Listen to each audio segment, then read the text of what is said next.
Sin equals breaking God's law. What do you think? LOL. Oh man. Uh, I've already talked about this so many times, man.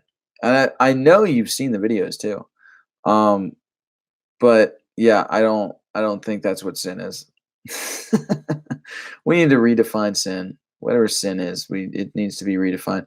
I've talked about it in many different cases, many different ways. I mean, I've said that sin is subjective to people because some things, like for me, drinking is fine. To another person, to an addict, drinking is not okay.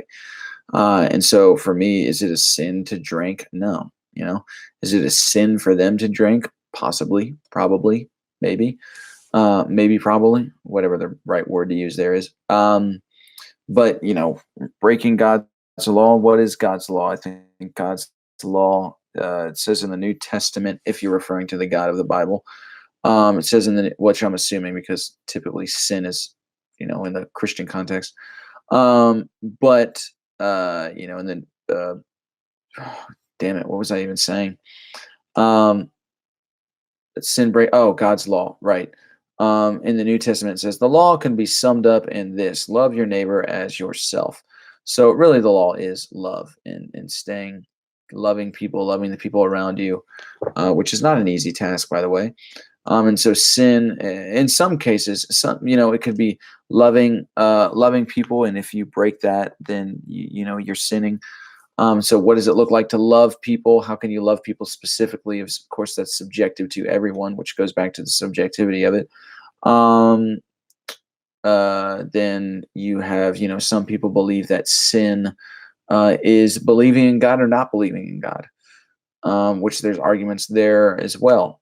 But I say, sin, there is a subjective part of it. I think there's a huge subjective part of it. But also sin, it's like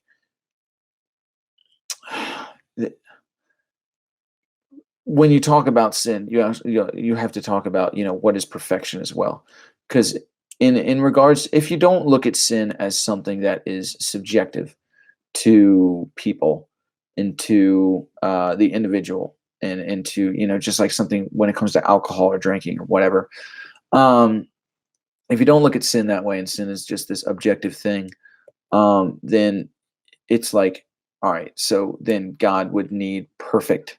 But if perfect would mean, yeah, I guess that's open to interpretation. But I think that the traditional view of what perfection is this: um, good all the time, joyful, happy all the time. But the problem is the law of polarity, which, if you don't have an opposite of something, then you can't experience something. So you might be able to be, happy all the time, but if sadness didn't existed, then you wouldn't know what happy was. You wouldn't know what sadness was. And so, you have to have this opposite that's there in order to have an experience of something. And you're never really going to have an experience of it if you haven't experienced the opposite. And that's really how you learn lessons. You learn lessons by falling down and getting back up, and that's just life. And so, is God, really going to come down on you for falling?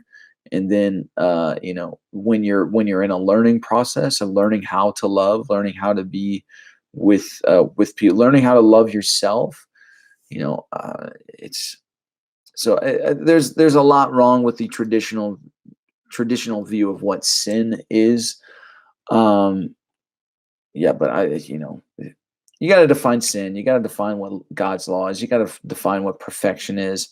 You have to redefine it to really get to what is sin, because you're not just talking about sin when you're like sin equals breaking God's law. You're talking about love. You're talking about perfection. You're talking about sin. You're talking about what is God's law. You're talking about all these other things and not just simply sin. So it's not that simple. It's like it's like asking somebody the question, what do you think is the purpose of life? And it's like that purpose is going to change if you believe in free will, or if you believe in determinism, or if you're a materialist, or if you're an idealist.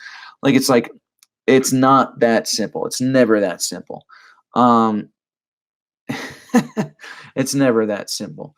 So yeah, it's a longer conversation that needs to be had. But sin equals breaking God's law. Yeah, that's my final answer. It's not that simple.